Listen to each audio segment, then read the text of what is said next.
Welcome to the first episode in English of Hablemos de Producto. So let's talk product. Today we have Lisa Heiss with us, an expert in UX, retention, and product growth. Lisa is the founder of Uxcelerate and has worked with companies like Port Design, 500 Startups, and Scribe.io. Lisa has developed a unique approach to UX and product growth, focusing on her user retention and adoption that are key to any digital business success. Today, we'll dive into UX strategies, growth, onboarding, and experimentation. Welcome, Lisa. So happy to have you here again.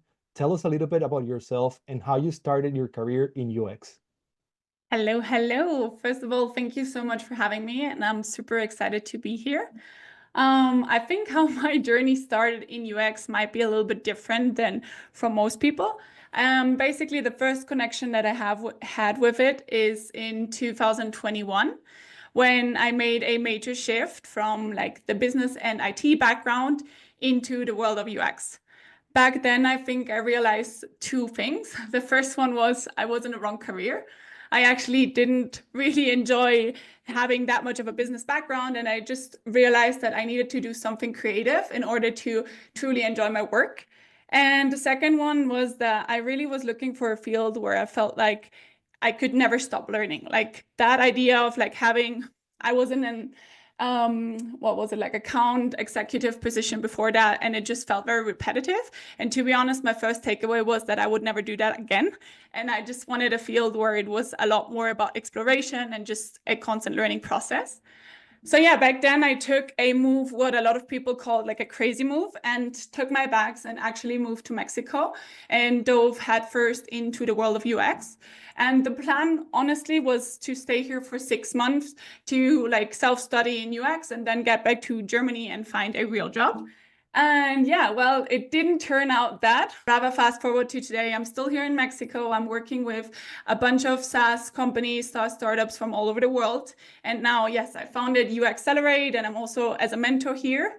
And I'm really glad I did this crazy move. And yeah, it was the best decision I ever made. How important it is to find work that it's fulfilling, but at the same time that inspires you to continue to learn and be curious about the many areas that you can grow into in your career. So from your experience, many companies think that good UX alone is enough to drive growth, but you've often said that user experience alone doesn't fuel growth. When did you realize this, and how did it change your approach? Yes. So first, to start with, I think the UX is essential, especially for like SaaS startups and SaaS companies where basically if you're not having a good UX, you are losing money.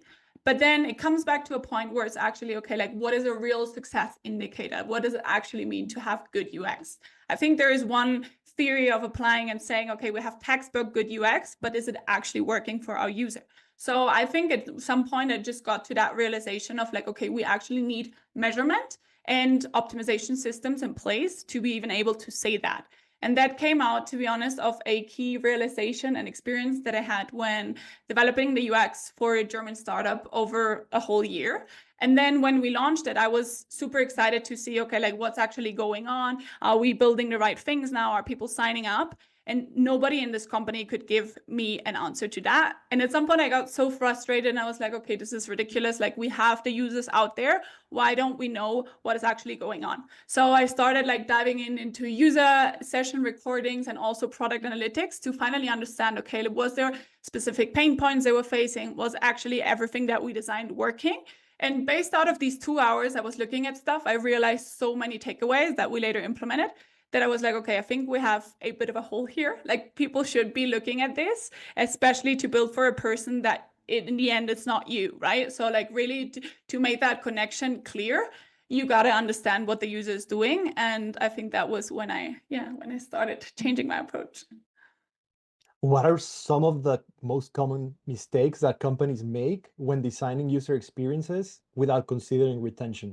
3 come to mind. The first one I would say is like not having a clear aha moment where you basically, I always refer to it as, okay, imagine that your software is kind of a freelancer and people would want to hire that one.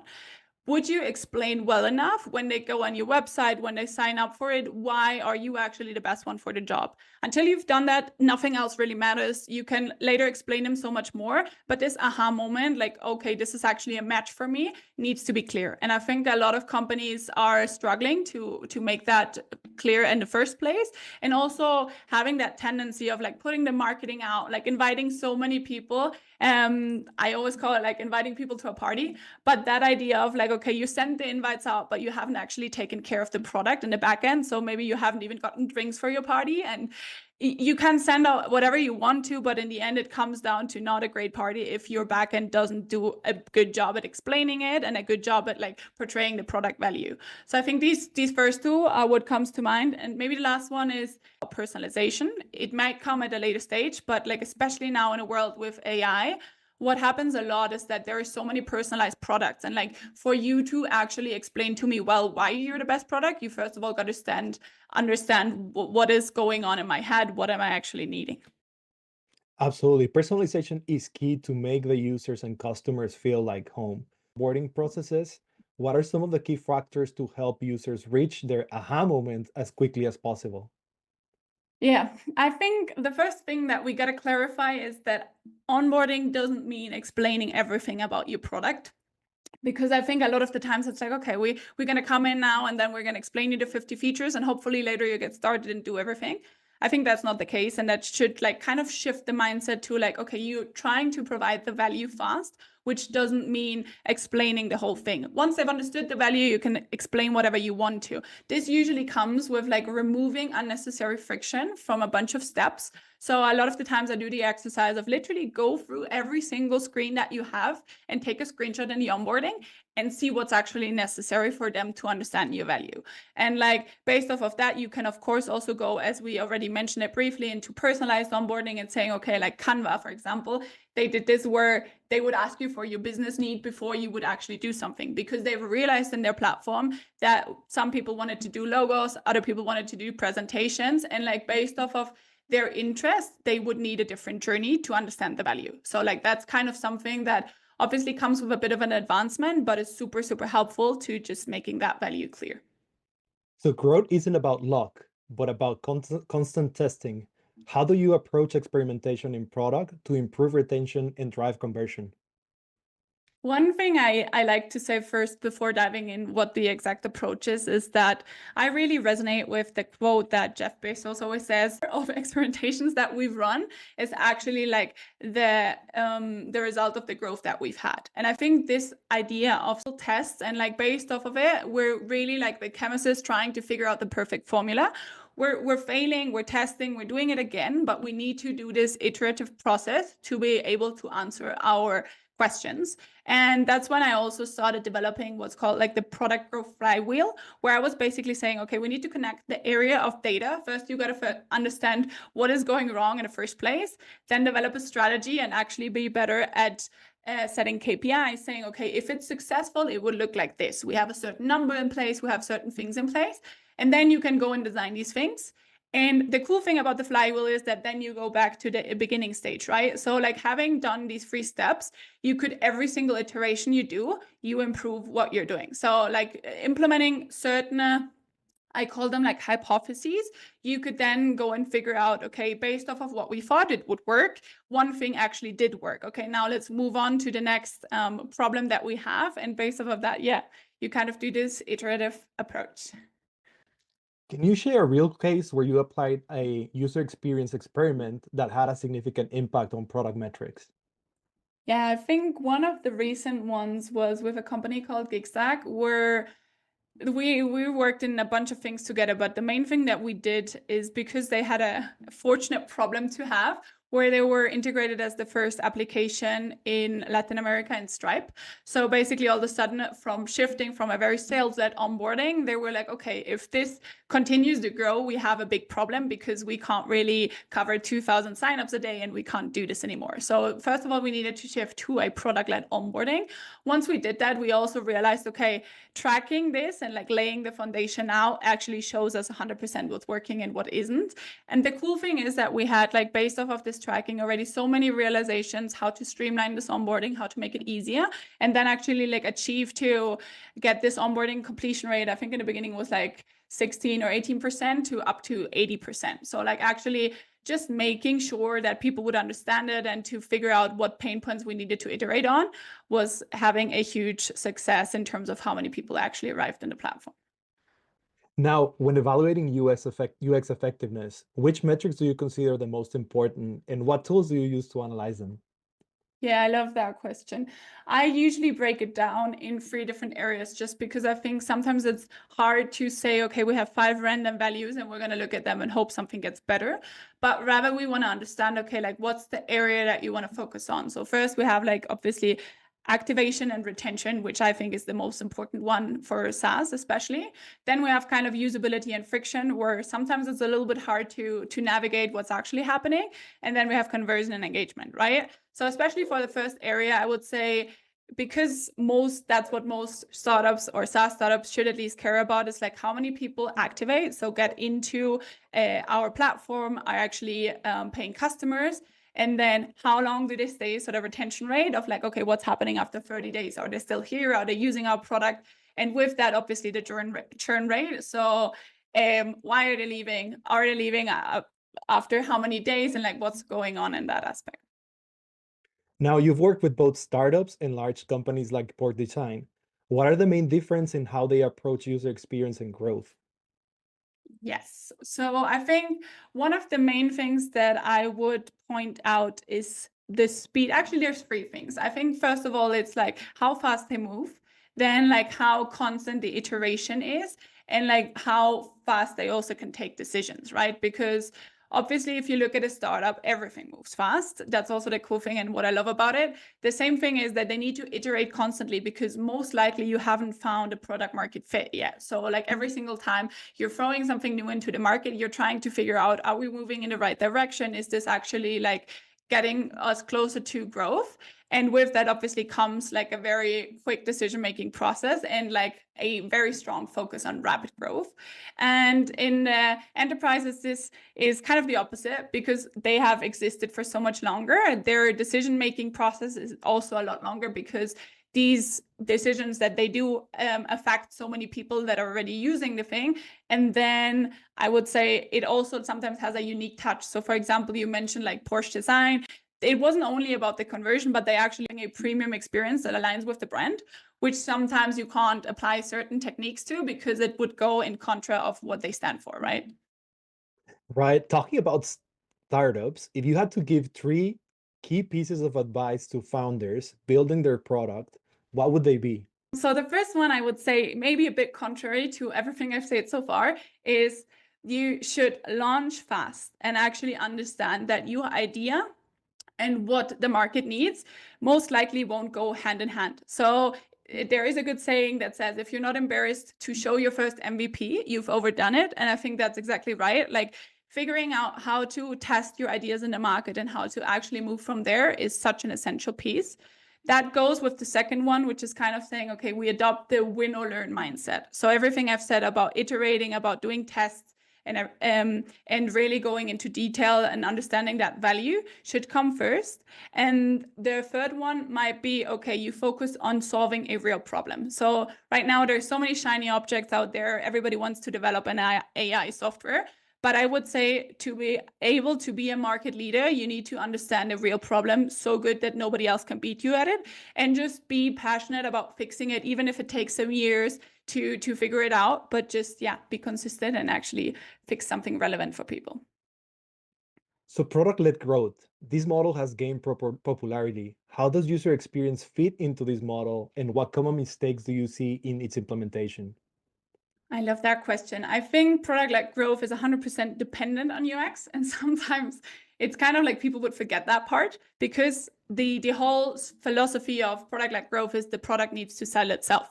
So if that actually isn't the case and the UX isn't doing a good job, then it might just all go downhill from there. So like if you're seeing it as a marketing strategy, but you don't actually optimize your product, I think it's the first thing where it's really hard. Then that also comes with like a poor onboarding experience. You're not even guiding the user anymore, and they just assume like, okay, you'll figure it out on yourself, and like we take and remove the sales team from it. And I think that is such a crucial mistake, and it goes hand in hand with the last one where you say, okay, like the free to pay conversion. Before that, you had an agent that had a whole commission based of providing the customer enough value to convince him. And now all of a sudden you remove this guy, but you have not done anything in your product to actually make it better. So I think like that goes hand in hand. If you do remove it from there, your product needs to have a certain focus. How are we going to convince you? What are the premium features? How is that distinction clear? And how are we actually making you understand the value of this? You're a mentor at 500 Startups Latam and ADP List. How has your experience been helping others in the user experience and product growth careers? I think it was probably one of the most fulfilling parts of my career so far. Like honestly, to be able to like help founders iterate ideas and unlock growth, I think for me is something very special. Also, because I think founders have this high energy, creativity, and passion. You really do see that they're the kind of people that give up a lot for changing the world, for like figuring out a new product, maybe working years and years without a lot of success, and then to hope to actually like make a difference. And I think, to be honest, that's first of all very contagious, and secondly, like very inspiring to work with these people. And I'm a fan. I love it. Now, for those looking to start or transition like you did to user experience with a focus on product growth, like you're doing today, what skills should they prioritize? I think that's a great question. And I would say it depends on the environment they want to be working in, right? Especially UX is a discipline that's hard to explain in the first place. And secondly, varies a lot if you're doing it in a startup or a corporate setting.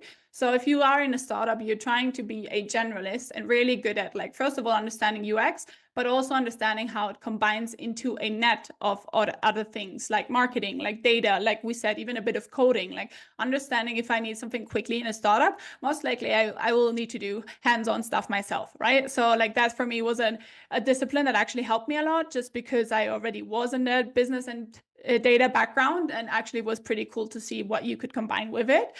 And I think in a corporate world, it should be very different. Like you should be a lot better at specializing down in one niche. So if you look at Google or big areas, you have a whole department for UX research or a whole department for iterations. And every single one of them, they're trying to be the absolute best in what they're doing. And I think that changes a lot. If you want to go in one or the other area, your paths most likely will look different.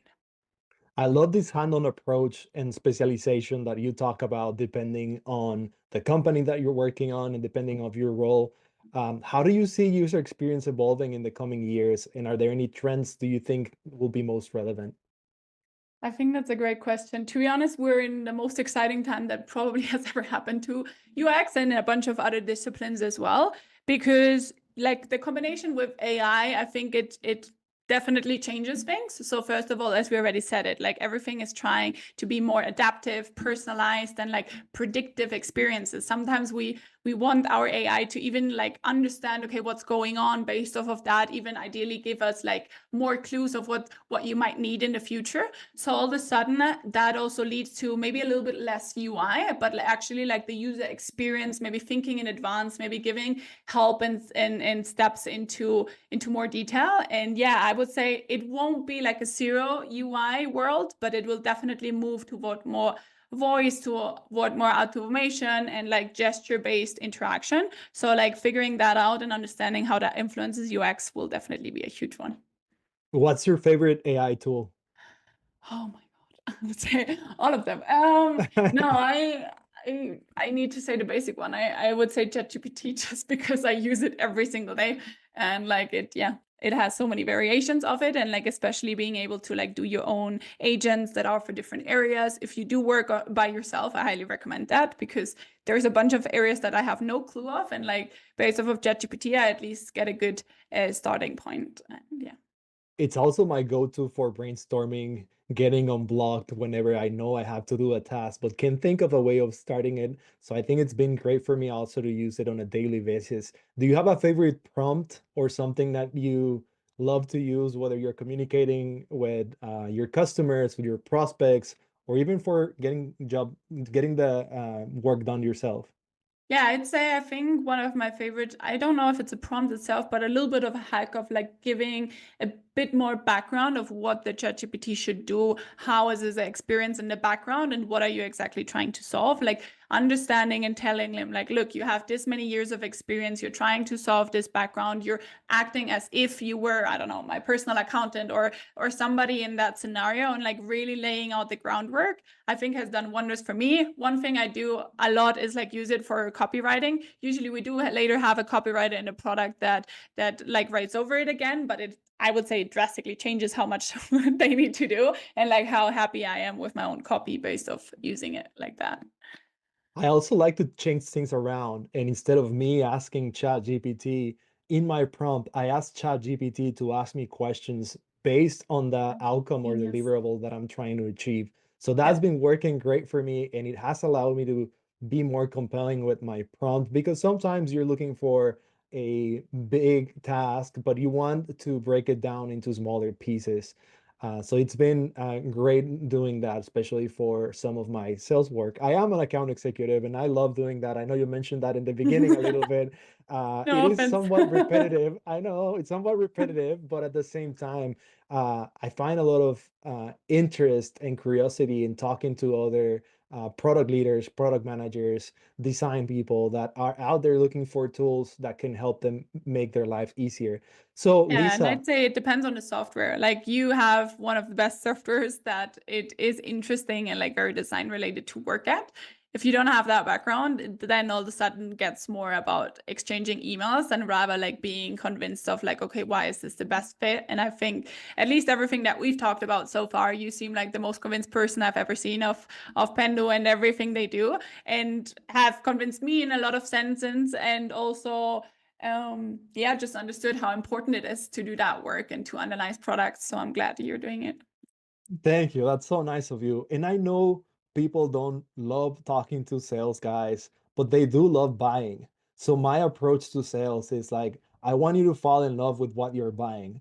Similar to when Mm, you go into a store and you see something that you love and you're about to buy it, and like a store person comes to you and it's almost scares you. It's like, how can I yeah. help you? And you're like, Nope. wait, I was about to buy. I would have buy probably these already if you didn't come to me. So I try to be there present, be there to help you know more about what the product is about. And for any of you interested in getting a dashboard with your data, getting guides set up for onboarding or tours of your platform, NPS surveys, there's a whole lot of things that you can get out of Pendo. And shout out to the team at Pendo also for putting together a great product. So Lisa, where can the audience find you and how can they learn more about your work? Thanks a lot, first of all, for everything you've done. Like, this has been such a great interview. I've rarely seen a person that has asked such in-depth, curious questions that, yeah, just even for me was a bit out of routine and like trying to evoke different answers that are hopefully useful for the audience. And where you can find me, I think there's two places. I am a bunch on LinkedIn, where you find me under Lisa Heiss, and then also my website. And I would say it's lisaheiss.com. And basically what you can find there is also a bunch of lead magnets for you to get started to actually understand, okay, what's wrong in our onboarding? How can we fix it quickly? So like everybody that's interested in work, feel free to hop over there, to download your guides and to really understand how to make that product journey a bit more data-driven. I have spent some time myself in your new website and it's amazing. So I highly recommend it to the audience to check it out. Thank you so much, Lisa, for sharing your insights. Don't forget to follow Lisa on LinkedIn and explore her work at Accelerate. For more interviews like this, subscribe to Hablemos de Producto on YouTube, which is now Let's Talk Product, as also LinkedIn and Spotify, and see you in the next episode. Woo!